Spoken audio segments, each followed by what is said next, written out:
No one expects to be ambushed on the holiest day of the year. But that's exactly what happened on Yom Kippur of 1973. Air raid sirens interrupted prayer services. Soldiers burst into synagogues with draft orders in hand. Egypt and Syria had taken Israel by surprise, and the toll was spiraling by the minute. The north of the country was on fire as hundreds of Syrian tanks stared down a handful of Israeli soldiers. In the south, Egyptian missiles shot down Israeli jet after Israeli jet. The defense minister nearly told the entire country it was over on live TV. But 3 weeks later, Israel had the Egyptians and the Syrians surrounded as Israeli tanks advanced on Cairo and Damascus. So, how did Israel turn its darkest day into a stunning military comeback? 50 years and 1 day before October 7th, Israel suffered its most devastating surprise. It was 1973 and the Israelis were flying high. 6 years earlier, they shocked the world and themselves with a sweeping military victory against Jordan, Syria, and Egypt. In under a week, the Jewish state had quadrupled in size.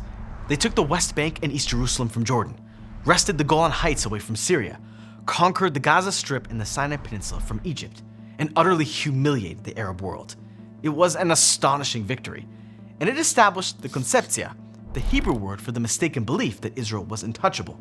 Of course, the Israelis knew that their enemies were very unhappy about their defeat to a tiny Jewish state.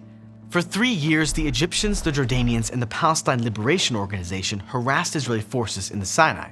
But Israel beat them back as though they were nothing more than a minor annoyance, eventually forcing the Egyptians to agree to a ceasefire. The Israeli military establishment was certain that none of their enemies had the chutzpah or the ability to strike Israel after the whooping they'd gotten in 1967. But the Israelis were wrong. Behind the scenes, the presidents of Egypt and Syria were coordinating a devastating surprise.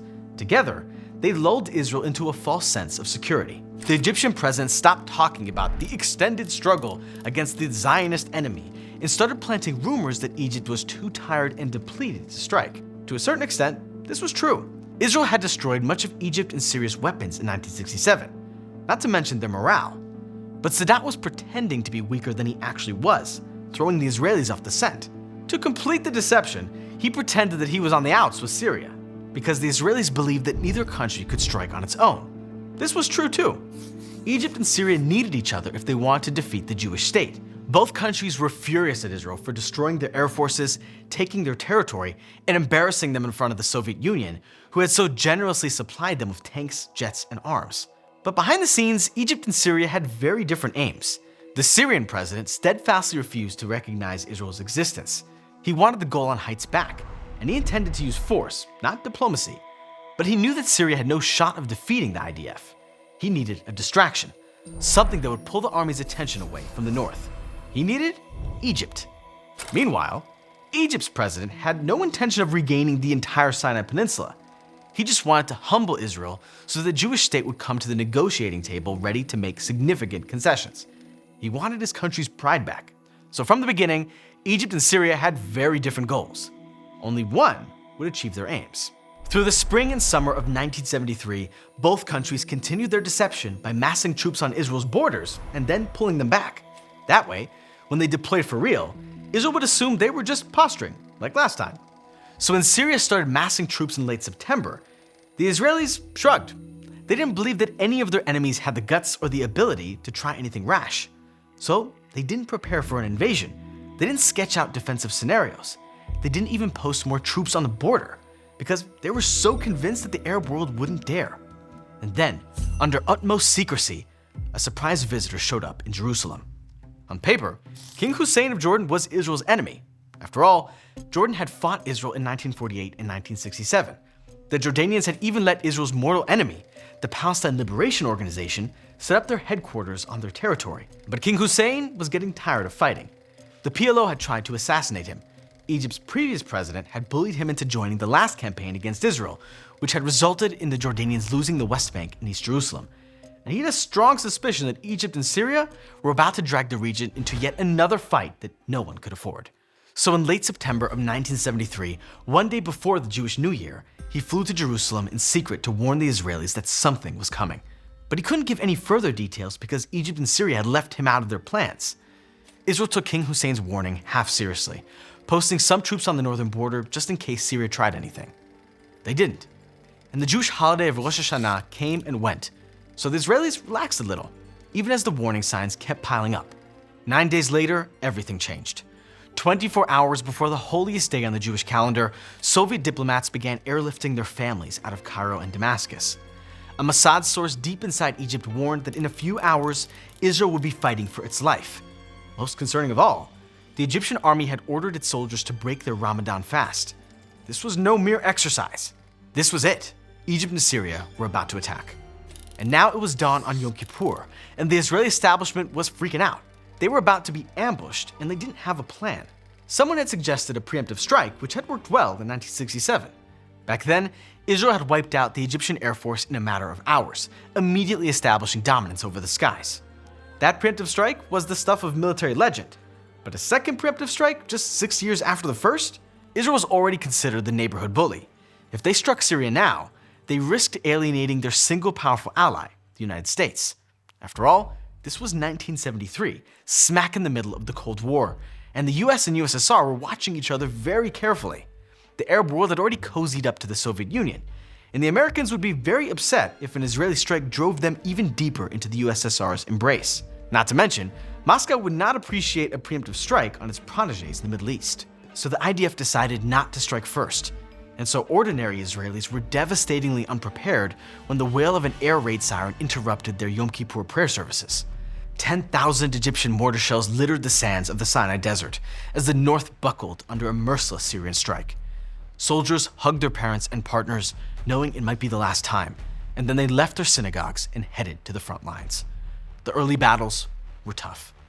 On the southern front, Israeli soldiers were outnumbered 6-1, and the Egyptians were determined to make up for their catastrophic losses in 1967. In under 2 hours, they managed to cut through the defensive Bar Lev line, which the Israelis had believed to be impenetrable. Things were even grimmer up north. There, Israelis were outnumbered 8-1 with less than 200 tanks. The Syrians had 1,400 tanks and were certain they'd take the Golan Heights in under 24 hours. The Israeli defense establishment was in shock. How could this have happened? How could they have been so wrong? Israeli Defense Minister Moshe Dayan had been fighting for his home since he was 14 years old. By 1973, he was a legend, a larger-than-life personality with an iconic black eye patch and a global reputation for military brilliance. But this surprise left him deeply rattled. For weeks, he'd been dismissing the warnings, misreading the signs.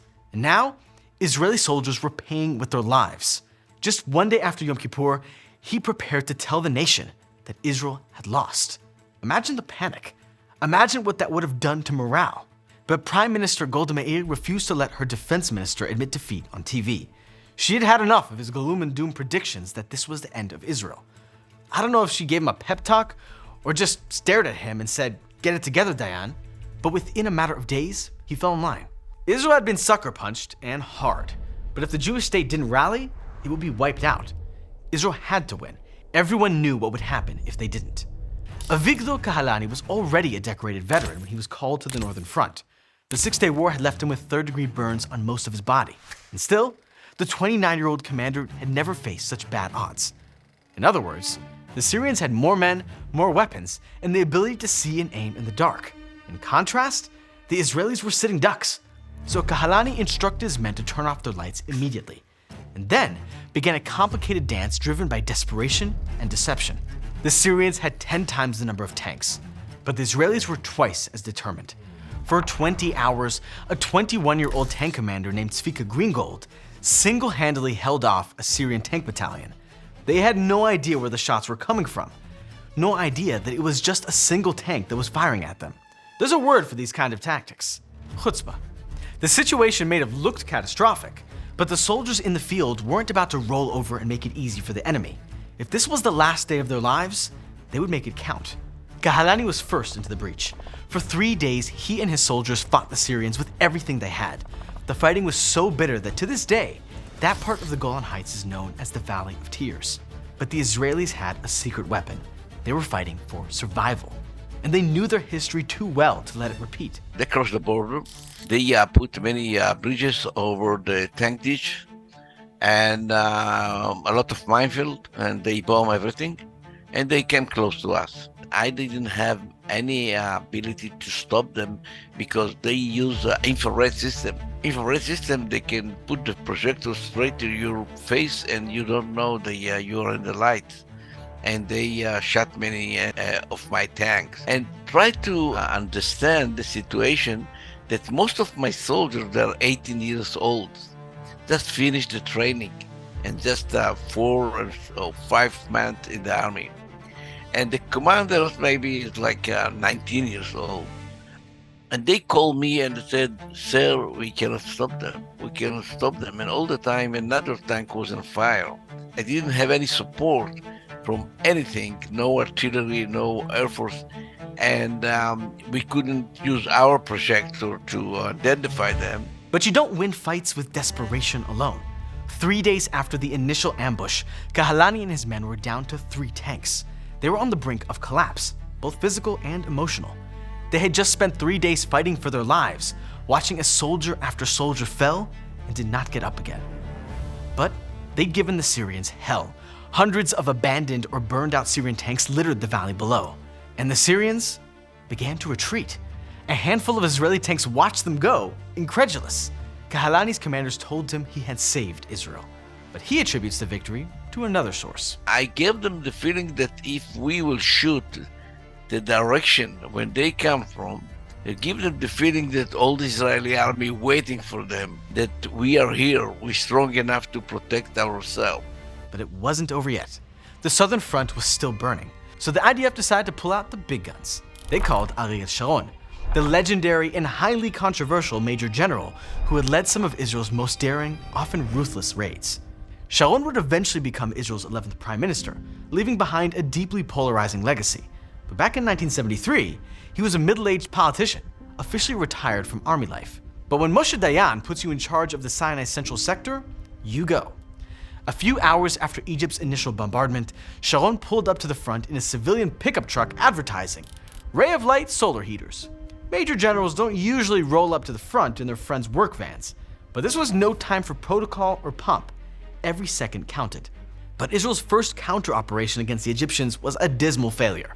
The chief of the Southern Command gave conflicting orders that led to the destruction of 50 tanks and the capturing of dozens of Israeli POWs. Sharon was livid. Technically, he was the chief's subordinate. He couldn't openly defy orders, but he could appeal to the top dog, Prime Minister Golda Meir. The 74-year-old had a lot on her plate, like arguing with Henry Kissinger, the American Secretary of State. But Kissinger was cagey. He had no intention of alienating the Soviets by sending Israel more arms. At least, not until the Soviets started rearming their allies in Egypt and Syria. The USSR had started this off pretty ticked off at its allies for their ambush. They weren't eager for a repeat of 1967. But as Egypt racked up its military wins, they began singing a different tune, encouraging Sadat to keep pressing forward. They even put their own jets on high alert, a signal to the US that they might even join the fight. No way American President Richard Nixon was going to let that happen. If the Soviets were going to rearm their clients, he would supply Israel with what they needed. 1 week into the fighting, the US sent a major supply of arms, while working behind the scenes to broker a ceasefire. But brokering a ceasefire was no easy thing. At first, none of the parties agreed. Israel wouldn't accept a ceasefire from a position of weakness.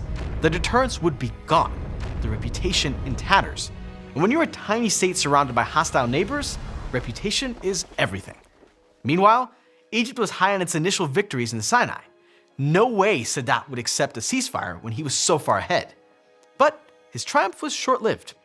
As soon as Golda replaced the chief of the Southern Command, the tide began to turn. 8 days after that initial ambush, the Israelis had laid a trap for the Egyptians, picking off 60 soldiers before anyone knew what was happening. And though the Egyptians had shot down Israeli jet after Israeli jet in the first week, the Israelis had learned that their surface-to-air missiles provided limited cover. The second the Egyptians strayed from this protective force field, they were sitting ducks. The skirmish was over in a matter of hours. It was Israel's first significant victory on the southern front, and it was not the last. The next day, Sharon led the 143rd Armored Division on a high-risk operation across the Suez Canal. This was one of the trickiest operations of the war. First, they needed to cross the canal, penetrating enemy lines. Then, they needed to move tanks and heavy arms across the water to destroy Egypt's surface-to-air missiles, clearing the skies for the Israeli Air Force. And then, they'd encircle the Egyptian 2nd and 3rd armies, cutting them off from their supply lines.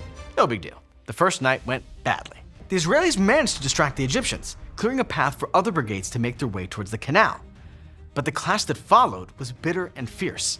At some points, Egyptian and Israeli soldiers looked each other in the eye as they fought hand to hand. Back in Cairo, Sadat was fuming. He ordered his armies to counterattack immediately, but it didn't go well for them. The Israelis managed to destroy 90% of the tanks in Egypt's most formidable armored unit.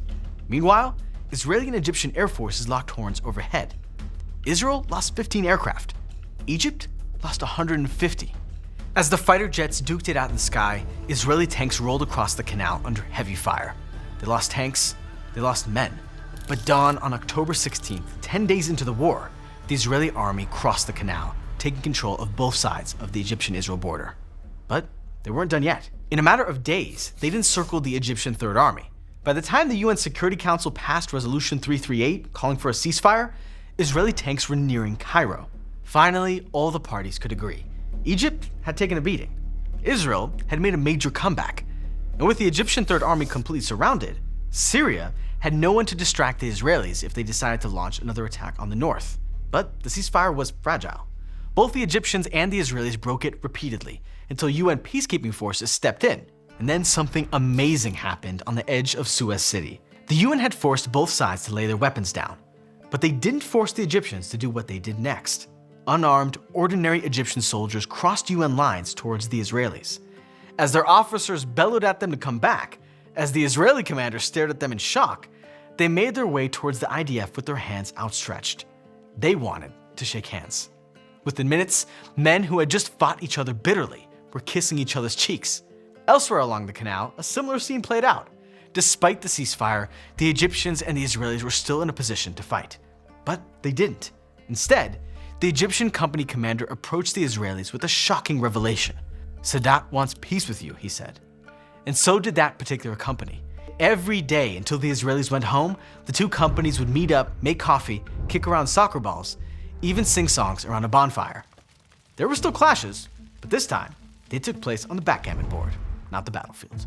It was an odd and beautiful ending to a war that cost so much. And it was a sign of things to come.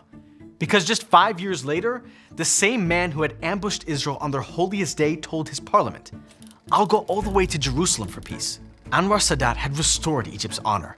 He had bloodied the Israelis' noses, and now he was sure they would come to the table. He was right. In Jerusalem, another hardliner was listening, and he extended an invite to the Egyptian president. Within days, Sadat's plane had arrived in Jerusalem. Within a year, the two leaders had hammered out a peace accord. Israel withdrew from the Sinai, uprooting the few hardscrabble settlements that had sprung up after 1967. The two countries have been at peace ever since. True, it's a cold peace. To this day, ordinary Egyptians and Israelis don't have much contact. But the treaty gave both sides what they really needed. A hard-won quiet we should never take for granted.